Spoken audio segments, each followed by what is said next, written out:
Shalom, peuple de Dieu. Nous sommes la communauté des églises, les œuvres du Saint-Esprit. Nous vous invitons ce dimanche 31 août 2025 sur notre adresse, avenue Nzombo numéro 35 bis. À partir il y a 15h juste, Kino Ngonga, il y a 19h juste.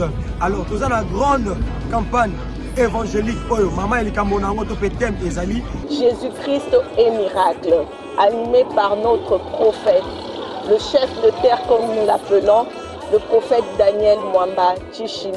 Nous serons accompagnés du frère Michel Bakenda. Alors papa, maman, Elenge Mobile, Elenge Mwasi, peu importe les cambos peu importe les cambos peu importe maladie ils ont dérangé. Jésus Christ a yo, alobi na makomi na ye. Venez à moi, vous tous qui êtes fatigués et chargés, je vous donnerai vous répondre. Ne ratez pas cette occasion. Alors, église de Zouami, la commune Yangiringiri, avenue Nzombo, numéro 30 bis, na ba direction Gambela, P, na Kartoum, aussi côté na station Gambela, topé station Ingène, juste dans la presse Kassavoubou.